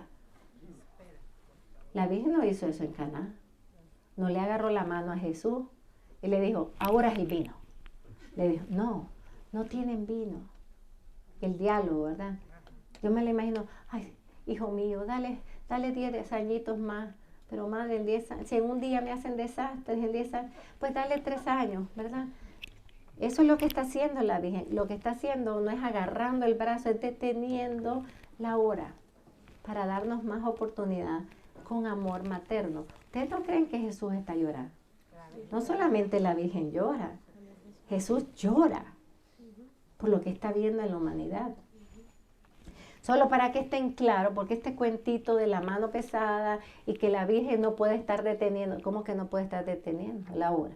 Ella puede detener la hora como puede avanzar la hora. Como yo dije en Tierra Santa, en Caná, la Virgen es el reloj de Dios. ¿Por qué? Porque ella es persona humana. No igualita, nosotras no, porque ella es inmaculada, pero es una de nosotros, es una de la raza nuestra, el orgullo de nuestra raza. Ella conoce cómo es el ser humano. Ella conoce, somos sus hijos, pero también sabe, no conoce nuestra naturaleza caída, pero convivió con ella. Entonces sabe cómo decirle a su hijo, ay, esto no le falta fe, le puede dar un chancecito, puede darle algunas señalitas o algo para que crezcan en la fe. ¿Por qué el milagro de sol? ¿Por qué el milagro de no sé qué? ¿Por qué y la gente que critica eso, ay, qué bruto, ay, perdónenme, pero qué bruto. Si es la Virgen diciendo, mira, baila, haz que baile el sol para que se conviertan, haz que aparezca, que la cruz se ponga en fuego, haz lo que sea para que se conviertan, para que se salven. Entonces, muy claro este punto, ¿ok? Justicia y misericordia van juntas, no se pueden separar y se moderan la una a la otra y trabajan la una y la otra para el bien de la salvación de la humanidad. Ahora, ¿por qué aquí la Virgen pide penitencia y por qué llora? Llora principalmente por la falta de obediencia a los mandamientos. Por eso iba subiendo mareada y todo, pero hablándole de los mandamientos. Aquí es una aparición donde la Virgen específicamente habla de cómo no se obedecen los 10 mandamientos. Y se enfatiza en el segundo primero. No se observa el día del Señor. ¿Qué quiere decir? No se observa el ir a misa los domingos. ¿Cómo llorará ahora, verdad? Porque aquí podían tener la excusa, que nunca hay excusa, pero si la quieren inventar, podían decir, ay madre, que estamos al pico de la montaña y la iglesia está abajo. Ay madre, que cayó 5 pies de nieve y no podíamos caminar. Abra el caminito. Si Jesús estuviera aquí, hubiera abierto camino para ir a sanarnos a todos, ¿verdad? Entonces nunca hay excusa, pero si querían inventarla, por lo menos la nieve o la altura, ¿verdad? Pero a la Virgen está llorando porque no van a misa los domingos. 1846. ¿Cómo estará ahora? Miren, tan solo unas mujeres mayores, ¿saben qué era para esta época? Pero es la realidad de Europa. ¿Eh? Ustedes van a misa en cualquier lado de Europa, las misas vacías y unas cuantas señoras mayores. Solo mujeres mayores van a misa y en el verano, que al invierno no hay. En el invierno, cuando no tienen más que hacer, qué dolor, hermano. Cuando ya no tienen más que hacer, o sea, están aburridos porque no había ni televisión. No había ni internet. Cuando no tienen nada que hacer, entonces van a la misa, van a la iglesia y ¿a qué van? A burlarse de la religión. Y ustedes se dicen, ¿y por qué esta gente se burlaba de la religión? Hermanos, porque esto es unos años después de la Revolución Francesa. La Revolución Francesa acabó con la fe de Francia. Por eso hay 5 apariciones marcando a Francia después de la Revolución Francesa. Pero acabó con la fe del mundo. Porque yo no sé por qué el mundo entero hacía pleitesía a Francia. Lo que Francia hacía, lo hacían los otros. Hasta la Estatua de la Libertad en Nueva York, ¿verdad? O sea, Francia era un referente para el mundo y Francia fue, siendo la primera hija de la iglesia. ¿Ustedes saben por qué es la primera hija de la iglesia? Esto es importante. Bueno, yo estoy entre historia, geografía, ya me mareé. Es la primera hija de la iglesia, no es porque aquí entró la iglesia por primera vez, porque la madre iglesia está en Jerusalén. ¿Ok? Es la primera hija de la iglesia porque históricamente fue evangelizada por, se llamaba Maximino, by the way, por un obispo Maximino que fue discípulo directo de los apóstoles. Y cuando estaba la persecución ardiente, él con María Magdalena y con Santa Marta de Betania vienen en un barco y terminan en las costas de Marsella. Nosotros fuimos al santuario de Santa María Magdalena y vimos su pelo y toda la cosa. Así que María Magdalena evangeliza Francia. Pero es la primera hija de la iglesia, no solamente por esa realidad evangelizadora, sino porque acuérdense que antes no existían las naciones. Existían los imperios. Cuando empieza, o sea, el imperio romano abarcaba muchos de los países que hoy ya tienen su nombre como país. Las naciones empiezan a darse cuando empieza a caer el imperio romano. Entonces, la primera nación que aceptó el cristianismo como su religión oficial, como nación, fue Francia. Y por eso se le llama la primera hija de la iglesia. Pero la primera hija de la iglesia fue también la primera en rechazar abiertamente la fe. Y por eso tenía espiritualmente, pero también tenía una influencia muy grande en el mundo y en el mundo católico. Y la Revolución Francesa acabó con todo lo sagrado. Destruyó iglesias, ya el Fade lo estaba explicando, ¿verdad? Catedrales, asesinaron obispos, religiosos, religiosas, sacerdotes. Todo lo sagrado tenían que esconderlos, hermanos. ¿Se acuerdan los rosaritos misioneros? Los rosaritos que conseguimos el año pasado. El sacerdote tuvo que esconder a 5 millas debajo de un árbol una custodia para que no la respetaran, ¿verdad? No le hicieran sacrilegio. Bueno, el tiempo de Cuaresma es ignorado. Miren por lo que la Virgen está llorando. No se va a misa los domingos. Cuando no tienen nada que hacer van y se van para burlar. Atención, cuánta gente va a misa, está criticando cómo viene fulanita, cómo viene fulanita. Ay, mira que esto, cómo no callan a los niños, qué barbaridad.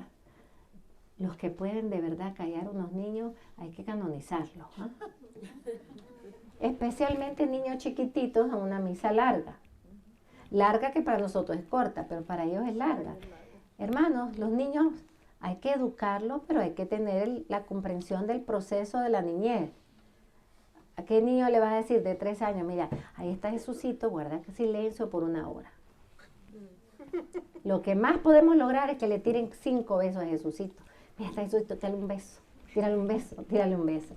Pero las críticas dentro de la misa es un sacrilegio, hermano. Se los digo tal cual soy. Porque ahora no, es sacrilegio recibir la comunión en la mano. No es sacrilegio como recibir la comunión en la mano. Lo que es sacrilegio es recibirla en la mano o en la boca, tener al Señor adentro y tú estar pensando lo que no tienes que pensar y estar criticando y estar ensimismada en ti mismo pensando que tú eres lo máximo y lo más espiritual. Eso sí es sacrilegio. ¿Se dan cuenta? Es que tenemos un bochinche que a qué hora yo acabo. Entonces, pero que tengo que acabar. Entonces, trabajar los domingos. Exacto. Voy a tocar el tema de trabajar los domingos.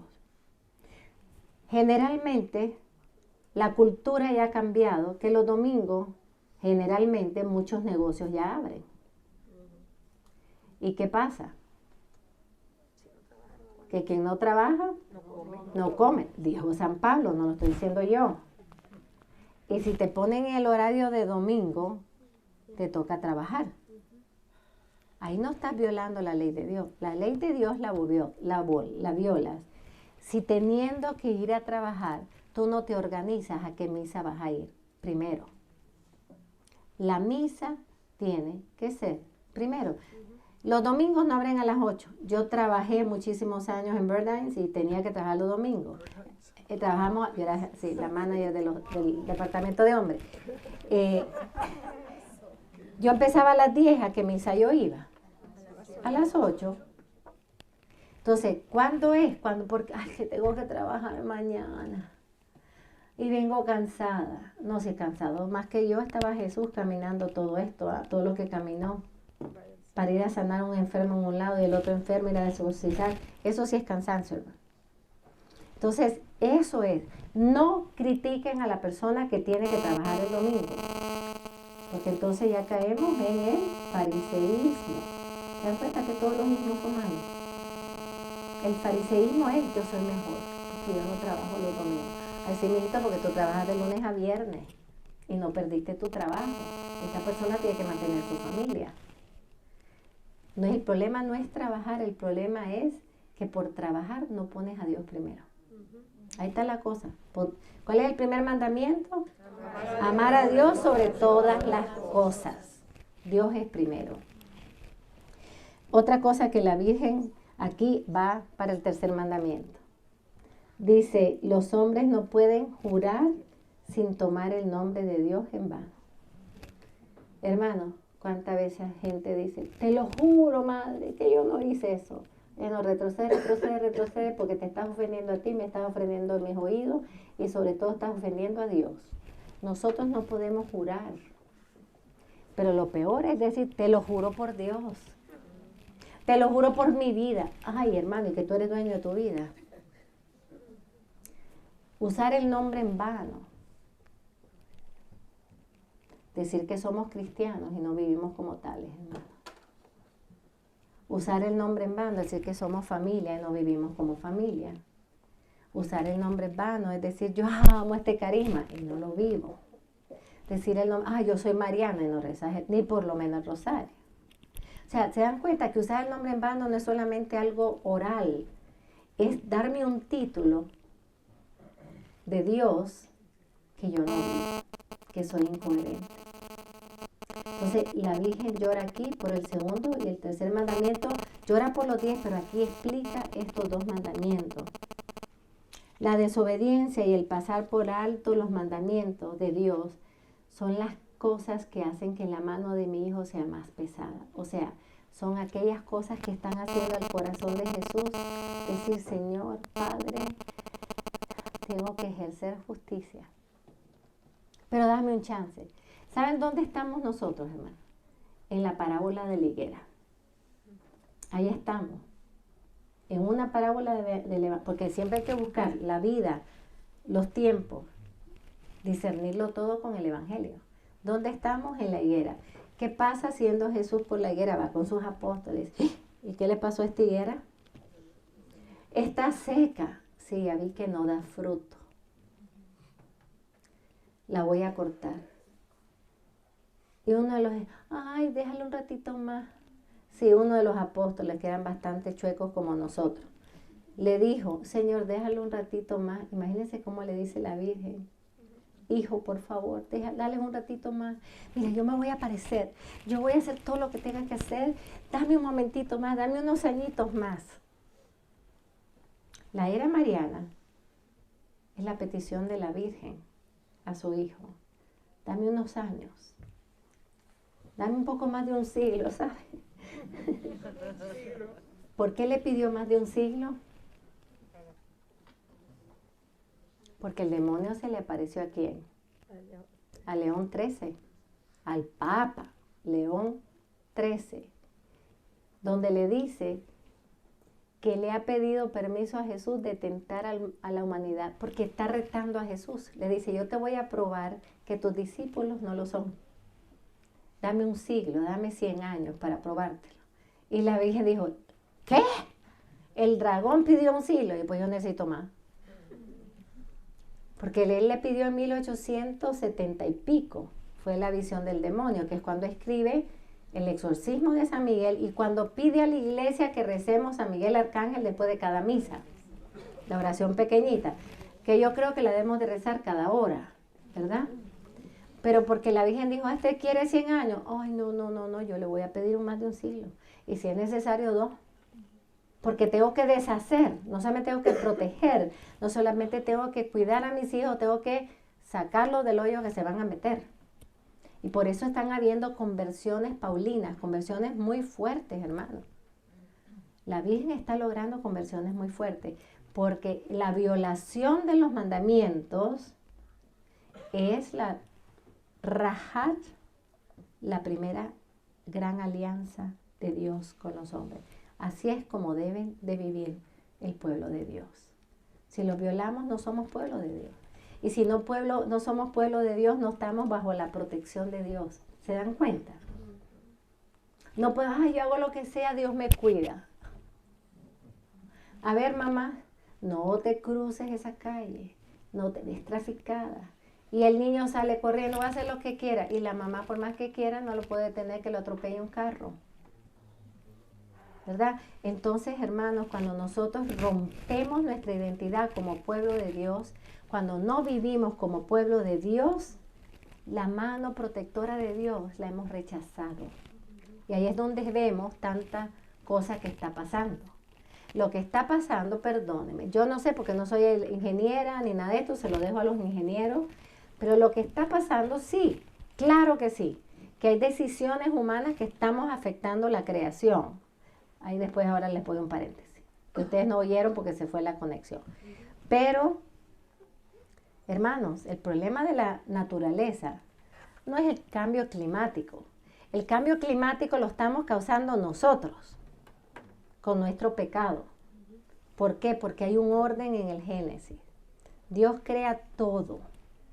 Todo lo crea bueno y bello. ¿Qué crea como corona de la creación? Al hombre y a la mujer. O sea, nosotros somos la corona de la creación. Miren cómo estamos de distorsionados. Nosotros somos la corona de la creación y ahora estamos coronando a la creación. Ahora la creación es nuestro nuevo ídolo, ya no es un becerro. Ahora hay que adorar a la montaña, en vez de adorar a aquel que creó la montaña. Ahora hay una falsa ecología que desafortunadamente se ha metido en la iglesia. ¿Saben quién habló de la ecología potentemente en 1980? San Juan Pablo II. ¿Qué hizo? Y lo pueden buscar en nuestra página porque yo, que no había internet, recibíamos el Observatorio Romano un mes después, lógicamente. Y yo hice el resumen del examen de conciencia que Juan Pablo hizo de nuestra relación con la creación. Hay un examen de conciencia, pero es desde el ángulo católico. Hermanos, falta de conciencia y falta de responsabilidad por lo que Dios ha creado es tomarnos una botellita de agua, la boto. ¿Qué pasó con esa mitad de agua? Hay 18 millones de niños al año que no tienen agua. Por eso cuando nosotros tenemos retiro de jóvenes, les servimos la mitad de agua en el vaso. Y le decimos, y si quiere más nos pide. No hay cosa peor que botar agua o botar comida. Compren lo que se van a comer. Sírvanse lo que se van a comer. Estamos mal acostumbrados. Ay, si no me gusta, no lo como. Si no te gusta, no te lo sirvas, mijito. Pregúntale a otro cómo está o que te dé a probar. Porque hay millones de personas muriendo de hambre. Eso requiere la justicia de Dios. Nuestra falta de caridad y de solidaridad atrae la justicia de Dios. Entonces hay que tener una relación justa y responsable con todos los dones que Dios nos ha dado. Pueden ser materiales como pueden ser los dones espirituales. No se pueden abusar tampoco. No se pueden estar usando sin educación y formación. No, ahora yo soy la profeta del mundo. ¿Quién me ha dicho que soy profeta del mundo? Nadie. Si no me lo dice la iglesia, yo no me lo puedo decir. O sea, no podemos ni los dones espirituales ni los dones materiales utilizarlos para desperdiciar. Ahora, como yo iba subiendo, dije, ¿qué le pasó a Moisés cuando bajó y vio cómo estaba el pueblo? El pueblo impaciente. Yo tengo un problema con el pueblo que caminó en el desierto. No quiero decir los israelitas, pues después van a decir que estoy en contra de los israelitas, pero apenas tú viste que era israelita, pero somos nosotros también. Están saliendo de Egipto, hermano. Y después empiezan a llorar la cebolla podrida que le daban, porque no aumentaron que era podrida. Cuando le daban. Si los mataban, los dejaban caer piedras sobre él, y estaban añorando eso. Añorar la esclavitud es añorar estar en el pecado. El Señor los libera. 10 plagas, hermano. 10 plagas para liberar a su pueblo. Los saca, van cantando, van que el otro, van corriendo porque están saliendo de Egipto. Viene el mar, ya empieza el primer problema, ¿verdad? Moisés, ¿qué va a pasar? ¿Qué va a pasar? Pobre Moisés, de verdad que yo le tengo lástima a Moisés. Con todas esas miles de gente pegando gritos. Y el Señor le dice, pon tu callado, camina. Hermanos, Moisés tiene que hacer un acto de fe. Tiene que empezar a caminar en el agua con su callado. Y hasta que Moisés camina y el Señor lo prueba en su fe, el Señor parte el mar rojo. ¿Qué más va a hacer el Señor por este pueblo? Y después que pasa en el mar rojo, ¡ay, tenemos hambre! Ahí viene el maná. ¡Ay, tenemos sed! Moisés rompe con la piedra con el callado y se abre la piedra como en Lourdes y sale la fuente de agua. Y siguen quejándose. Y vienen para acá y José les dice, el Señor me ha dicho que suba al Sinaí, la montaña, que tiene algo que darme para todos nosotros. Yo hubiera quedado rezando. Ah, no, ya se está tardando Moisés. Ay, ¿quién nos aguanta? Solo Dios, de verdad. Solo la misericordia de Dios. Y Moisés viaja y que encuentra a este pueblo que ha sido liberado haciendo con los poquitos que sacaron. Eso es el colmo. Los cubanos lo entienden y los nicaragüenses. Con costo y pudieron sacar el anillo de boda, porque a muchos se los quitaron. ¿Eh?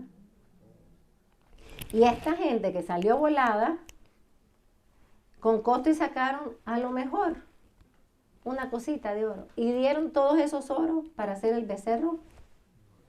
Y fundieron un becerro y están alabando el becerro, hermano. Yo de Moisés los dejo. Pero Moisés, gracias a Dios, no era yo.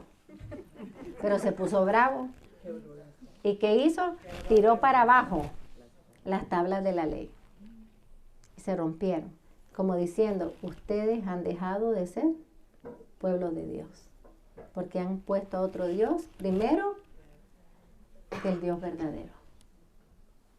Qué dolor para Moisés, ¿no? Él está allá con la salsa ardiendo, con el pelo ya con canas, porque ya bajó con canas, hermano. No se crean que estar con Dios es fácil, salen canas. La cosa es fuerte. Recibir del dedo de Dios las tablas. Las tablas que le va a dar ya la identidad a esa muchedumbre. Que el Señor no le gusta que seamos muchedumbre sin identidad. Le va a llamar pueblo. Mi pueblo. Ustedes serán mi pueblo y yo seré su Dios. Y este pueblo volvió. Eran más religiosos en Egipto que cuando estaban fuera de Egipto. No estamos como que al revés en este mundo. O sea, cuando estaban en apuros sí adoraban al verdadero Dios. Pero cuando ya Dios los liberó, adoraron un becerro. Qué duro, porque hay que examinar lo que pasa en nuestro propio corazón. ¿Cuáles son los becerros de este tiempo, hermano? El dinero, el placer, el poder, la fama. Ay, yo soy famoso. Tengo 300,000 seguidores en Instagram. Ay, mire, si ya la luz se baja y no hay Instagram, ¿sabes? Qué absurda podemos ser. En primer lugar, como yo les he dicho, no soporto la palabra seguidores. Solo hay uno al que tenemos que seguir. Es a Cristo. Yo por eso les bauticé mi familia de las redes sociales. Seguidores míos no son. Porque si me están siguiendo a mí van por mal camino. Tienen que seguir a Cristo. Y si yo predico a Cristo y Cristo crucificado, óigame. Si no, no. Se lo digo claramente para que estén claros. Entonces, hermanos, los becerros de hoy son todos esos, pero es peor todavía. El becerro de hoy es el mismo hombre, la mujer. Estamos en el momento donde el hombre y la mujer han tomado el lugar de Dios, decidiendo sobre la vida y la muerte, decidiendo, ay no, yo voy a decidir, cuando él tenga 18 años, que decida si quiere bautizarse. Ya para cuando llegó a 18, ya el pecado lo cogió por todos lados y nunca tuvo defensa. No tuvo la vacuna de la gracia, hermano. Ya todos los virus entraron. Ay, pero entonces yo siempre les digo, ¿y por qué no le deja que lleguen a los 18 años y decidan si quieren ir al colegio? Ay, no. Al mejor colegio. Como si el colegio los va a salvar. Y yo no estoy en contra de los colegios, nosotros estudiamos mucho. Pero todo tiene su valor correcto. Hermanos, el hombre de hoy está haciendo el primer becerro. Y el segundo becerro que está haciendo el hombre es poniendo a la naturaleza en lugar de Dios, y en lugar incluso, ya estamos avanzando porque el mal avanza, ya está incluso por encima del hombre. Hombre, requiero hombre y mujer, ¿verdad? ¿Por qué la nueva era ha tenido tanto éxito? Y gente catoliquísima, que andan con 3 medallas, están en la montaña no sé cuánto, porque ahí está la energía, y se arrodillan, y se tocan con la planta. Entonces, ahora, hermanos, no darle a comer un perrito, que yo no estoy de acuerdo que no le den de comer al pobre perrito, ¿verdad? Pero eso es más importante que darle de comer a un niño. Jamás estás poniendo al perro por encima de una persona.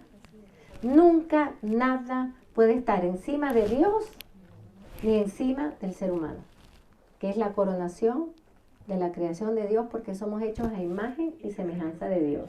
Lo que nosotros pongamos por encima de la persona humana lo estamos poniendo por encima de la imagen de Dios.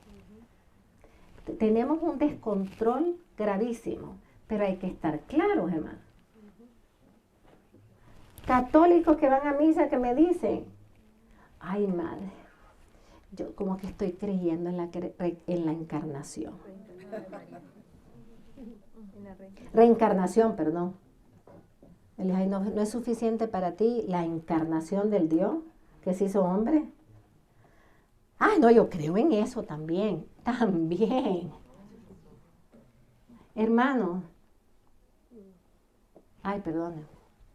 No, espero que aquí nadie crea en la reencarnación, porque la voy a poner enfrente de la Virgen que está llorando. Qué fácil es la reencarnación, ¿no? Lo que yo no me sane aquí, después vuelvo a nacer y a ver si me sano en esa. Hay una que va 4 veces, está sanando ya. Ya lleva 4 generaciones reencarnándose y no se acaba de sanar. Porque, hermanos, o nos sanamos aquí o en el purgatorio. No vuelves aquí para seguir sanándote porque vas a recibir nuevas heridas.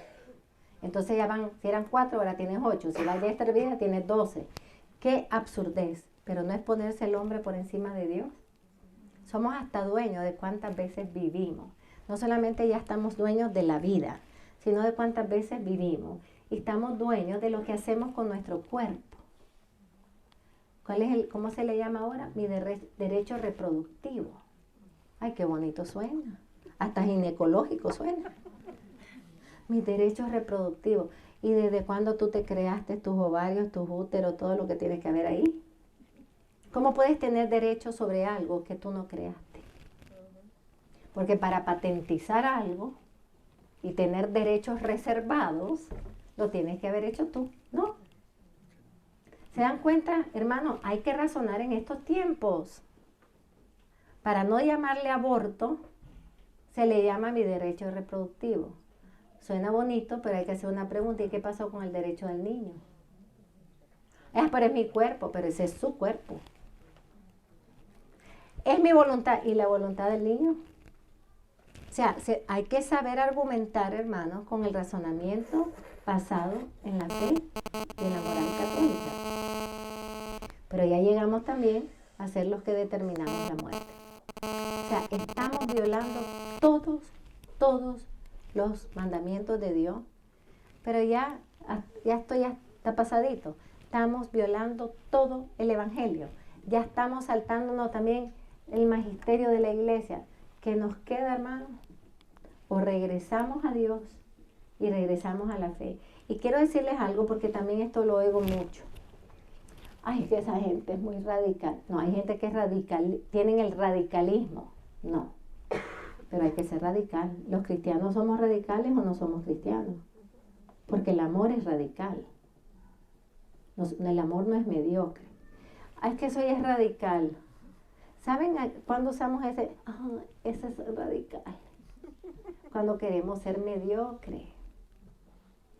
Entonces, para justificar la mediocridad decimos que eso es muy radical. ¿Saben cuál es el problema de los hijos de la oscuridad? Que son extremadamente radicales. Se les va la mano. Extremadamente radicales.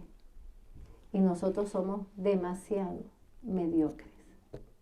El cristianismo es radical, porque no hay nada más radical que la cruz. Entonces, la Virgen aquí llora por la mediocridad de sus hijos. Aquí la Virgen llora por la falta de amar los mandamientos, porque simplemente les recuerdo que los mandamientos no se rompen. Ay, yo rompí el 5.º mandamiento, madre, yo rompí el... No, mi vida, tú no rompiste el mandamiento, te rompiste a ti misma o a ti mismo. Los que nos herimos y nos hacemos daño no viviendo los mandamientos somos nosotros mismos. ¿Por qué? Porque los mandamientos... Ay, es que tienes muchos nos, me dijeron una vez en un programa de radio. Los mandamientos tienen muchos no. Ay, qué bueno. Eso es una buena noticia. Decir, no robe, me salva a mí que nadie entre a una casa. No adulterar, eso me salva a mí de que no se le lleven al marido a mi amiga. O sea, los no son necesarios para ser felices. Pero en un mundo que quiere libertad absoluta, donde no me pongan ningún límite, ninguna restricción, no quiero tener molde, los no me molestan. Pues imagínate, si tú quieres volar y te tiras de aquí de los Alpes, nos avisas dónde caes, si quedaste viva, para irte a recoger. Porque te tengo que decir que no tienes alas. Y si tú no quieres oír que no tienes alas, te vas a terminar como aguacate aplastado. Lo siento mucho. Los no son necesarios para la formación del ser humano. Formar carácter, formar personalidad, formar el dominio de sí. Aquí la Virgen nos está diciendo, el mundo no quiere oír los no de Dios, que son el sí de Dios. ¿Se dan cuenta? Un no es siempre el camino, no es el final, el no es la puerta, para llevarte al verdadero sí. Entonces, consolar a la Virgen es vivir en los verdaderos sí. En los verdaderos sí de Dios, pero con los límites de los no que Dios nos pone para nuestra felicidad. Que el Señor les bendiga. Porque ya me fui por todos lados. Pueden leer la Salet en su libro.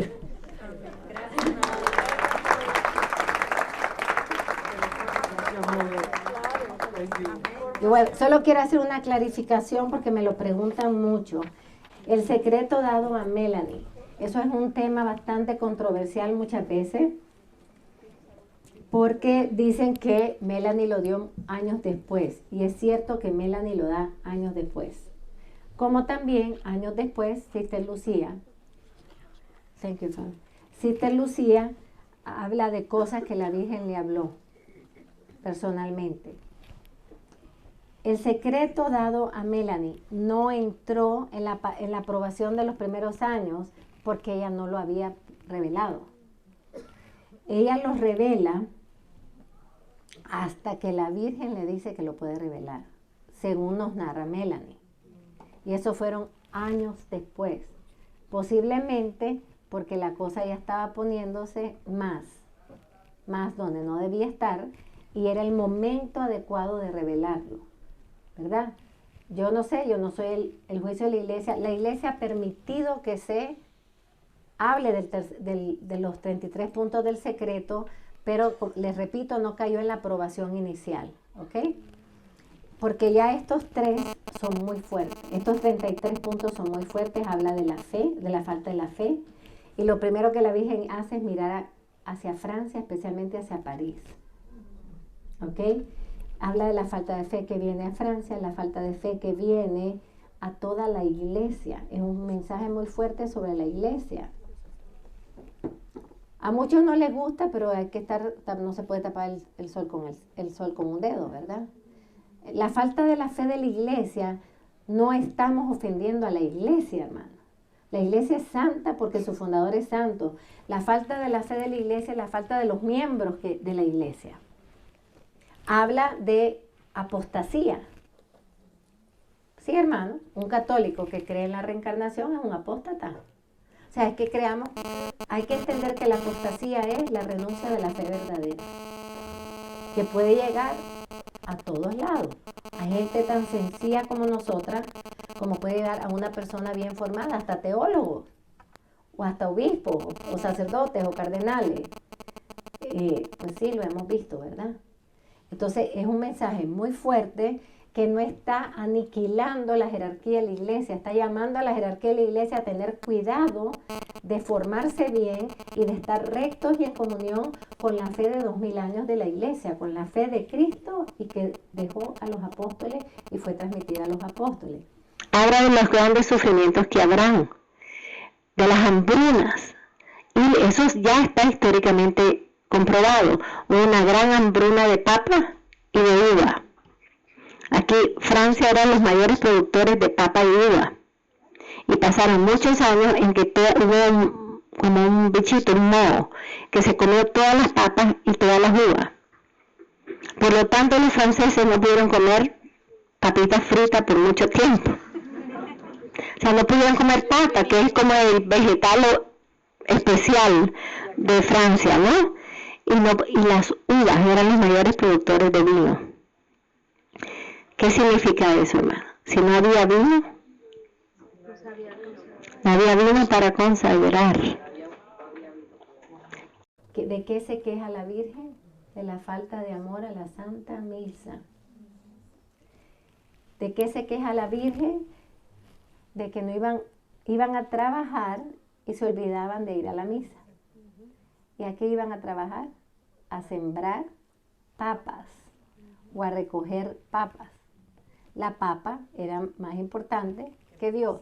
Lo que sea más importante que Dios, tarde o temprano, se va a desmoronar.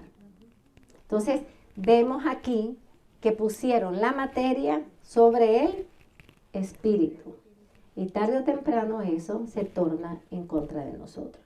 Entonces, lo que pasa con la naturaleza en estos tiempos es simplemente que nosotros fuimos llamados como hijos a someternos obedientemente y amorosamente a Dios Padre, a romper esa alianza de amor con el Padre. Y nosotros hacernos rebeldes, entró la rebeldía en toda la creación. Entonces, nosotros estamos supuestos, la palabra es dominar, pero yo lo estaba explicando, que nosotros interpretamos el dominio con el pecado, de manera pecaminosa. Dominio es cuidado, dominio es ordenar, dominio no es el mandar absoluto para mi interés personal, ese ya es el dominio pecaminoso. Cuando Dios dijo, y le doy el dominio sobre la creación, quiere decir, cuídenla, utilícenla para sus necesidades. O sea, ¿para qué creó Dios los mangos, el palo de mango? Para que nos comamos los manguitos. ¿Para qué creó los arbolitos de aguacate? Para que nos comamos los aguacates, los jocotes. ¿Para qué creó los árboles de manzana? Para que comamos en la cena peras, manzanas. ¿Se dan cuenta? Dios crea las bellezas de la naturaleza para proveer por sus hijos. Ahora, los hijos no podemos abusar de la naturaleza, porque no somos dueños, somos administradores. El dueño de todo es Dios. Nosotros somos administradores. Ahora, no podemos negar que las montañas existen porque así se oxigena mejor la tierra, pero también para que nosotros subamos y las veamos bonitas. Todo lo que existe tiene un propósito armónico en la voluntad y en el plan de Dios. Pero cuando nosotros nos rebelamos, ¿quién se rebela contra nosotros? La creación, la naturaleza se revela. Y por eso es que estamos viendo a la naturaleza turbulenta. Porque nosotros estamos peor que la naturaleza, quiero decirles, nosotros estamos tan turbulentos que la naturaleza se está rebelando contra nosotros, porque el orden era nosotros en amor obediente a Dios y la naturaleza cuidada y sometida en obediencia a nosotros. Si nosotros no obedecemos a Dios, la naturaleza no nos puede obedecer. Pero también por eso es que vemos que la autoridad de Cristo se manifiesta también sobre la naturaleza. Cálmate a un mar tormentoso. Lo vimos en Lourdes. Bájase el río en el nombre de Cristo, se bajó el agua.